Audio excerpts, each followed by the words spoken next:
Alrighty, so I think the streaming thing is ready to go. So, hello everybody, Megazord X here, back at it again to give you another very exciting video for today. Yes, I do have my next episode of WandaVision to go and discuss with y'all here today. Man, oh man. Oh, oh shoot. The neighbor was the source of it all. The neighbor, Agnes.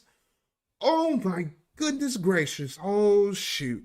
But I shouldn't just jump straight up into the deep end of the pool. You got to gradually walk your way up inside of this stuff. So, oh shoot, there's just a lot to go ahead and talk about within this episode as a whole, though. So, you know what? We might as well get up into it, though. So, without any further ado, let's go ahead and dive straight up into this review discussion for WandaVision Episode 9.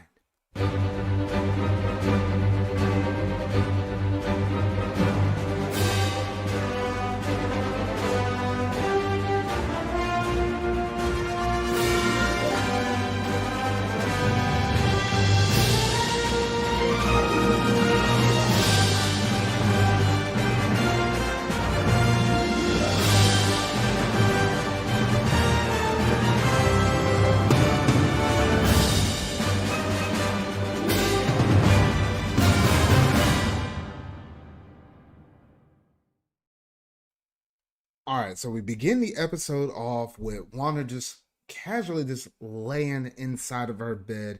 We know based upon the last previous stuff that happened within the last week that Hex got expanded because she was on the fritz of thinking she was going to lose Vision, her husband, throughout the whole craziness of that. So, you know what, she's just taking some, R&R, as we like to say it, and just take some nice relaxation right now, just trying to cope back through all of this stuff. Now, we do know with this one particular episode, it's actually set within the 2010s. So they actually technically skipped the 2000s as a whole, but the 2000s and 2010s are almost very similar. There's some, technological advances we know, like going from like the old, those white computers to, I guess, within 2010s you had smartphones and stuff, though. But they decided to kind of jump to the 2010s, probably more so that for the conclusion of what we're about to head towards, they're going to need as much screen time as possible to go ahead and expand upon some of these critical moments that are going to happen beyond this episode. So they went straight to the 2010s. And the one thing that you could notice with this is there was some strong inspiration from some of those TV shows where, like where you just kind of watching like the episode of The Office or something like that, or like an episode of Blackish. I mean, any kind of show, you can just pull off like a whole bunch of them from ABC, though. But they had like a lot of different moments where, you would just sit down right in front of the camera and you just kind of like talk to yourself, but you're actually kind of talking straight to the audience. Hence why, this episode was called Breaking the Fourth Wall. And there was a lot of different implications with that within this episode that could be applied to like a lot of different things throughout this episode, though. So there was one little cool moment I will say that was up in this episode towards the very beginning, was like the boys were over there and they were playing their video games. They were literally on Wii remotes, because remember the Wii was big back in there. Like the Wii came out in 2007, so they were playing the Wii. Then they got downgraded to the GameCube. And then next, they got downgraded to the Atari after that. So I don't know. I just found that pretty fun and enjoyable right there. Just a little bit of a video game, a little history right there, though. But honestly, I just like the little moments like that. But the thing that this signified was the fact that Wanda was sort of kind of losing control of everything that was happening within the Hex. Because remember, when the Hex wasn't expanded, it was its normal size. She had pretty good control over everything that was abiding in it. The people, the people's actions, what they were thinking, the objects and stuff, like what had been within the 50s, 60s, 70s, moving on up, whatever kind of the buildings or the architecture and stuff of different items, whether it be inanimate or like living stuff to a degree. She had pretty much full control over it. But now we're just seeing, like, since she expanded the Hex, she does not have a good grip on situations. We even got to see this within a little bit later in the episode where she was just grabbing some milk and honestly just trying to pour some on his cereal, though. But the almond milk got transferred into like it got changed into like a milk carton, and then right after that, from the milk carton, it went straight up into like a glass bottle as well. So I'm like, oh shoot, like she really does not have like a strong grasp of everything. And then the other thing is, we normally get to start these episodes off. They sort of kind of had that theme song and whatnot, though. I mean, if you looked at this, if you ever watched an episode of The Office, I'm not a big fan of The Office or anything like that, but I have seen some episodes here and there, though.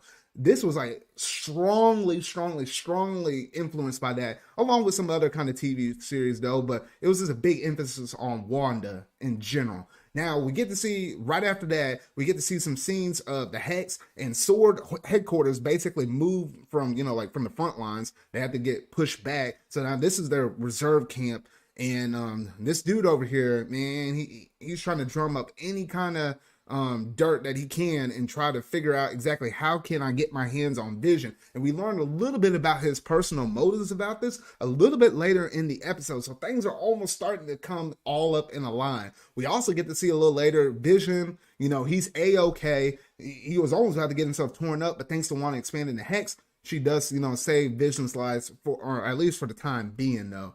And we get to figure out that Darcy's now sucked into the Hex. She's fine and dandy and all. This is the first time going up in it, though. But they brought her out they're like on some kind of circus ground.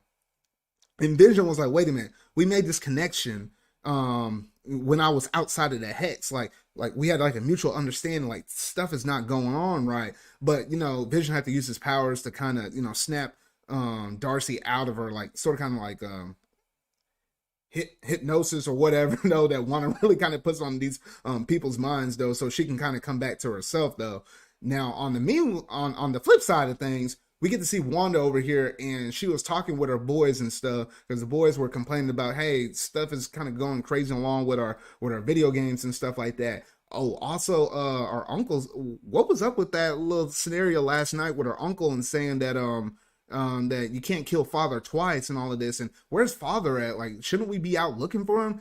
And Wanda over here is just like, you know what? If Vision doesn't want to be here, he doesn't want to be here. I don't have you should be looking up to me for all the answers, but I clearly don't. Like, life is, she was almost at the point, like, life is meaningless. Like, she's having like almost like a similar kind of like a midlife crisis sort of kind of thing going on here, which is honestly a little bit weird and a little bit strange. I mean, you don't ever want to expect your mother to be acting like that. I mean, look at their faces like they're like what the heck? Like, they're thinking their mom actually lost it, though. And it was a little bit later where Agatha kind of came up in there, and she actually managed to kind of take the boys away for a brief period of time, which was a good thing, because honestly, if she didn't do that, Wanda was gonna snap. However, when she took those boys, she might have meant no harm to them, but I think this is where the episode starts going a little bit dark. They're starting to lay out the roadmap to darker things to come. So keep an eye out from this point moving forward, though. So then afterward, we get to see another scene outside of the Hex, and we get to see Captain Rambeau with Wu. And they were heading on their way over here to meet some other people that she was kind of like calling in some reinforcements, kind of get some extra equipment and stuff to try to get back within the Hex to see if she can talk to Wanda, though. However, Darcy, in her last final moments, managed to encrypt more of this Swords dude's email, and figured out that this dude over here wasn't doing all of this stuff with the Hex for the greater good, because originally when Wanda broke in to get Vision's body out, this dude over here was actually doing some experimentations on Vision's body to actually bring him back to life. Something that obviously Vision did not wish for in his own will, but these people were going ahead and doing it because this dude was determined to bring him back. And I was like, what the actual heck? And now they have a common enemy, because Hayward over here, he wants a sentient weapon back right there. You just got to think about this. So now we know that this dude is one of the pure antagonists for this series. What he wants to use Vision's body for, who knows at this point? Whether that's a selfish ambition, or maybe this plays into a greater influence of everything that Sword is trying to do. I mean, Sword is relatively a new organization from us, at least on the face value or the skin level or whatnot, though. But we got to keep an eye out on them, whether or not this is just a selfish motive just purely on Hayward's end, or if it's something a little deeper that goes on within the Sword sword organization in itself, though. So you just got to kind of keep all of that in mind, though. So once they arrive at the base, she finally manages to, meet one of the other people that happen to know her mom and stuff. And the vehicle that they supply with them was like a super heavy armored vehicle that you normally would put on like the moon or Mars or something like that. Like, in order to kind of help protect from the radiation that the Hex is going to provide, but yet have enough horsepower to kind of smash on through it, though. So you would think that they would have managed to kind of get through that, though, but oh, shoot, we will see about that, though. Now, fast forward a little bit, jumping back within the Hex, though. Vision and Darcy are able to kind of have a conversation and stuff, and they're trying to kind of get down to the bottom of this, because Vision knew that Darcy had some answers because she was looking from the outside in. And Darcy on the other side knows that Vision is, sort of kind of getting curious about stuff that's happening from the inside out.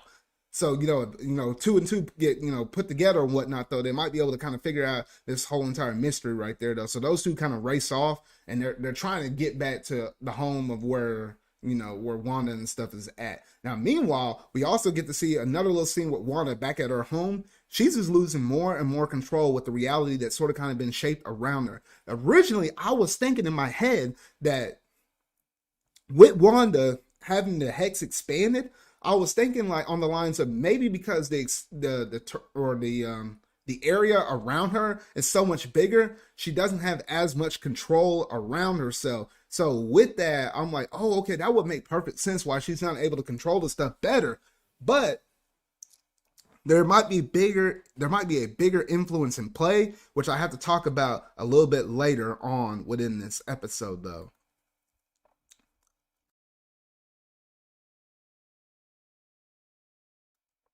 Now, talking about the next thing right here, normally every single episode has those one little things that they're sort of kind of infomercials, or now they're like regular commercials. And this one was a little bit interesting and a little bit different, because we get to see this, woman, and she's sort of kind of depressed or something like that, needs some medicine. Can't tell you how many times we've seen different type of medicine commercials from the 2010s on up to, present day right now within the year of 2021. However, if you look at some of the side effects that, it sort of kind of says this for, or what to take it for, it's like saying side effects, seizing your destiny, owning up to your mistakes or stuff like that. It's little things that I've been talking about constantly within this whole entire review discussion series, that Wanda was sort of kind of acting selfish. She has somewhat an awareness of what's going on and what she's doing with these people, but she's not owning up to the fact that, Vision is gone, but I need to move on and try to do some different things. That's the critical thing that I felt like what Wanda really needs to come to the conclusion of, and that's what that commercial was hitting home on. Now, moving a little bit forward, we see the boys with Agnes over here, and honestly, pay attention to that little boy right there holding that bunny. Because originally, remember, one of our twins over here has the powers to sort of kind of read minds and stuff. And he literally says, the bunny's kind of quiet. And he's like, yeah, Agnes was like, yeah, of course, yeah. But he was like, on the inside, and you, Agnes, you feel a little quiet on the inside as well.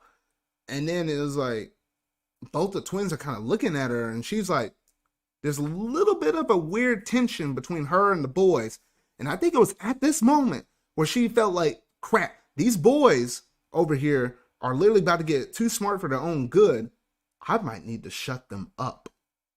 And that's the last little bit of a scene that we get to see the twins up in. So that's just something really key information that you really kind of need to take away from that one little scene right there. Because Agnes knows somebody might be on her tail. And I think a whole bunch of other people were, because look at all those other animals that were up in that scene as well. Like, I feel like she might have been turning people that got a little too curious, that might have broke her little mind control thing or something like that, and turned them into animals, though. But I'll keep touching on that a little bit later, though. Now, within the next little scene, we got to see Captain Rambo. She got suited up and everything, ready to get in that armored vehicle and about to, hit the hex running, though. So she's going, full steam ahead and everything, though. And then hits that force field. And I'm like, oh, okay. Just a little more gas and she can get through there, though. But interestingly enough, the way how the hex and the properties of it works, it matches like the density almost 1-to-1. So you could put in a big tank in there and you're almost hitting something with equal force, hitting it like with another tank that could be on the opposite side. You ain't really gonna go much in anywhere though. Almost to the point where the vehicle started tilted up and the wheels started grinding up on it. At this point, Captain Rainbow's like, all right, adios, I gotta get out of this sucker though. And literally, she barely in the nick of time managed to get out of that before the vehicle was deformed and changed or sort of kind of altered, because you know that's what Wanda sort of kind of did for anything that entered within the hex. So honestly, that was some super interesting stuff though. And the second that she got out, she was determined to still see Wanda to the very end. So she had the gumption within herself to run into that barrier and hit it straight on and tried to go through there. And we got to see like a lot of different montages of her sort of kind of being warred. Got to see other little past scenes of herself from like 70s, 80s, 90s, stuff like that though. But the interesting thing about all of this is once she started hearing words of encouragement from her mother and stuff like that in her past, look at her right here. Like she's determined, she's fired up, but the critical thing is her eyes. Her eyes completely change colors. You got to keep an eye out on her because I think, and this might have gone on with the information that Darcy had said, why she didn't want her to go back into the hex again, because she already went through that barrier twice and it changed all of her cells and rerid them to a crazy level that where if third time she went back up in there, something else could happen to her. And I think she's about to, form some powers out of all of this stuff. And then once she finally gets back in, you get to see like, at first, like her eyes are still sort of kind of like that light bluish color, looking out, sort of kind of almost seeing like the hex and everything else that's sort of kind of around her, which honestly was like a little cool little shot right there though. But that just goes to show, I think she has some supernatural abilities at this point though. Now, meanwhile, Vision and Darcy still have not yet made it back to, Wanda's home or anything like that. And originally, Vision was thinking all this time, maybe, because originally they were supposed to be driving on this road. A road crew literally pulled up to them and stopped them. Then they turned around and had some kids walking across the road. These people came out of complete nowhere. Originally, Vision was thinking maybe Wanda is slowing them down from returning home. But maybe it was somebody else. Somebody else that's been pulling the strings. And I'll get back to that here in just a moment. About to hit that huge epiphany here within a mere moments from now though. And honestly, it was at this point Visions was like, why in the world am I doing like these monologue stuff like within the 2010s? Like I literally could just fly there.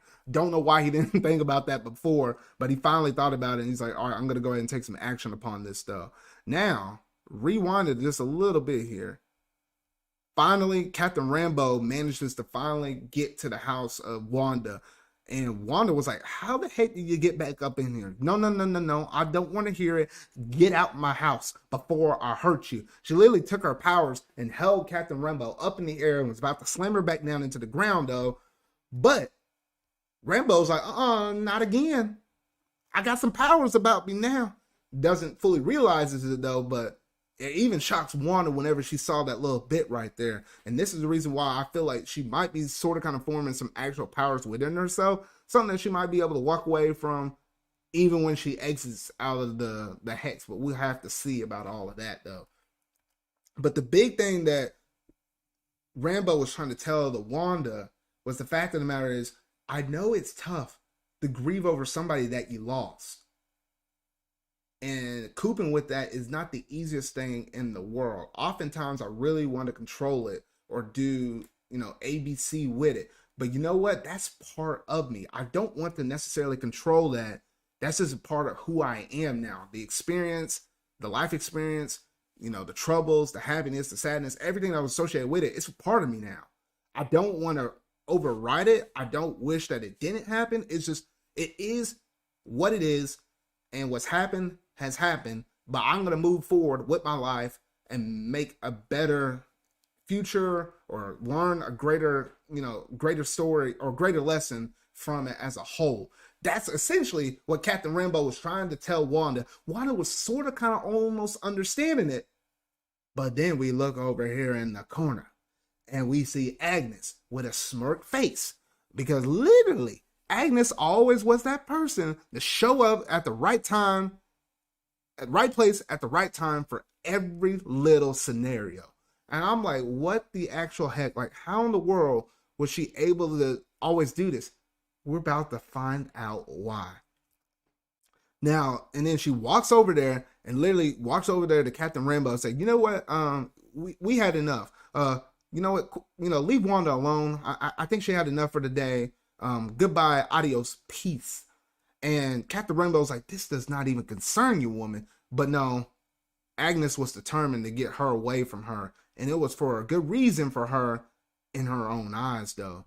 Now, a little later on, after she excuses them for the conversation, though, and after, Vision decides to, kind of fly over there and try to get to Wanda's house, Agnes brings her into her own house, lets her sit down on the couch and stuff. But then Wanda starts noticing some things are off. All of these animals around her, all quiet and everything. She literally figured out that her boys should be here at this house, but the TV was switched on to a show that they might have been watching. They had some snacks down there that were uneaten. She was like, where are the twins? And she said, oh, they might be playing in the basement or whatnot, though. She heads down to the basement.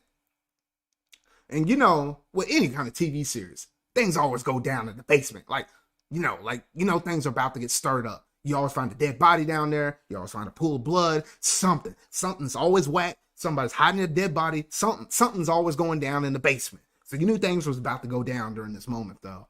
Now, she goes down there, sees this one little alleyway with like a bunch of like tree branches and trunks, this kind of twigs is kind of grown up on the walls. That's red flag number one. Like, nobody in their in their right mind is gonna have a basement with all this stuff kind of growing up outside of it, though. So she should have known that things were up, and she should have put her boxing gloves on. Now, within this basement, this is where things get a little bit weird, because we get to see some artifacts and some things that not the normal person will have, but rather somebody that of magic might personally have, because we literally get to see a little bit further on. There's like this sort of kind of spell book that's just sitting over there on a desk. Looking at it at face value, I can't make any kind of references to what this could be tying into with the MCU or what it might have been pulled from the comics. I'm pretty sure there's somebody out there that probably made a video based on this book purely alone, though, but I have nothing to go off of except for the fact that that's just something that a magic user will probably just likely have within their own possession, though. And it was at this moment, Agnes pops up and she's like, oh, now that you're here, the cat's out of the bag now. Because my name isn't really Agnes. My name is Agatha. And you're not the only one that can use magic around here. Snaps her fingers, uses her power a little bit, and then Wanda's eyes go purple and everything. And then we get to see a montage. And I mean a montage of different scenarios where Agatha was using her powers within certain episodes to influence certain types of events to go a certain way that was circulating around Wanda. I mean, shoot, remember that one little scenario where Agatha was over there, and for this point forward, I'm going to call her Agatha instead of Agnes, so Agatha being her real name, though. So remember when Agatha was over there next to that brick wall, and those two were talking, and Vision was walking up to them, and she was like, oh, you know what, we can't tell them about this. No, she used her powers to actually influence and what was actually going on within that dude's head right there, though. Literally, she was the one, Agatha, was the one that made Pedro pop back up within Wanda's life. However, that's the reason why it wasn't original Pedro, because obviously nobody can bring back the dead to life, like an actual person. Besides Vision, because Vision's partially made out of machines and stuff, and, incorporating things from Ultron and Jarvis from, Tony Stark and all of this stuff, though. So Vision's a little different exception, though. But an actual person, no. So that was Agatha's doing after that. And then literally, she was the one that sort of was filming and doing all of this stuff right here. So I think this is the whole reason why WandaVision looks like the show it is, because Agatha was the one that was pulling all the strings behind it. So literally, I think we're going from a transition to, this was, freely called WandaVision and all of this stuff. I would not be surprised moving this point forward. It's all focused almost around Agatha, because we know Agatha was the one that was really pulling the strings, around this whole entire thing. Hence, also, I want to go back to there. That was one of the reasons, like, you got a little tease earlier in the episode where Wanda was monologuing with herself. And there was one little moment where somebody talked. It's like, wait, you ain't supposed to say nothing like that. That might have been Agatha speaking, but in order to kind of not give her away, they had the voice sound like a dude. So I'm thinking that was the whole reason behind that, though. And yes, even Agatha was the one that killed that dog. I don't know if she has a fascination with dogs or whatnot, or not dogs, just animals or whatnot, though. Maybe that puppy was actually snooping around her place, and she had to go ahead and kill it, get rid of it before the kids will normally try to find the dog, retrace his own steps or the dog's steps, and wind up coming over to her basement or whatnot where she's hiding all that stuff at. So maybe that's the reason why she had to silence that dog. But shoot, that's basically where the episode ends, with her laughing like that, and that's basically all there is to it, though. But that is not all, because normally with the WandaVision episodes, where the credits pop up, that was it. That was it for the most part for all of these episodes. However, they bent the rule with this one, though, because I was like, let me just forward through this episode just a little bit more. And it actually turns out to be that there was one extra bonus scene after one of the midway credit scenes, because we got to see Captain Rambeau, because remember, she was following Agatha along with Wanda whenever they were going over to her house. She was kind of snooping around like something ain't up. Like where's Wanda at? She kind of came over here to the basement. And you know what I said about basements? Basements in TV shows or / movies just don't ever add up. And then when she was looking down in it, boom, fake Pedro, we'll go with fake Pedro from this point onward, popped up and it's like, oh, you're snooping where you aren't supposed to be snooping, huh? And boom, that was it. That was the official end of the episode. And man, I gotta say, Agatha, like, what the heck? Like, I knew something was always up with Agatha, but the way how she is and the way how she was another magic user, this actually explains why Agatha for this whole entire time was so comfortable and was not fazed by the crazy moments that were happening with the twins, like her unexpectedly getting pregnant, the kids actually literally aging in front of her from like tiny little toddlers up to like almost 10-year-olds. Like, that didn't faze her at all, and that's the reason why. And that's one of the other reasons why Wanda was getting so comfortable around her and even using her own powers while she was, in the presence. Both of them are magic users, so that's why they all felt comfortable around each other, though. I mean, shoot, but she started to slowly kind of, get more comfortable with the whole entire neighborhood as a whole, because she literally used her powers on Captain Rambeau in front of everybody on the block. So, I mean, I don't know. She's sort of kind of almost losing it, though. But now it's basically up to Captain Rambeau to see if she can do something to kind of snap Wanda out of it and actually convince her to drop the barrier. Because now we're dealing with a twofold threat within this episode. It's basically, we have Agatha, that's threat number one. And we don't, and normally within the comics, I think she was one of Wanda's mentors and stuff. So I don't know the exact unique route they're going to take within the MCU, because the MCU likes to do things sometimes and oftentimes a lot different from what happens within the comics. So for all sakes and purposes now, we do know that, Agatha is public enemy number one. She actually has powers and stuff. So I'll put her at higher stakes, higher up. And then number two would be the leader that's governing all of those people within SWORD. We're dealing with a dual front. We got to deal with two different people, ideally two different antagonists at the same exact time. One dude that would really burn Westview down to the ground, and then the other woman that's been messing with Wanda this whole entire time. And we don't know whether or not she's playing the good angle or the bad angle. I imagine from everything that she's been doing, probably the bad angle. But we have to see what happens within next week's episode, though. And man, oh shoot. Golly, y'all gotta let me know down in the comment section down below what all that you think about this episode as a whole. And honestly, what else do you think WandaVision can bring to the table? Because that was episode number 7. We only have 3 more episodes left, because remember, this is supposed to roughly only go up to 10 episodes.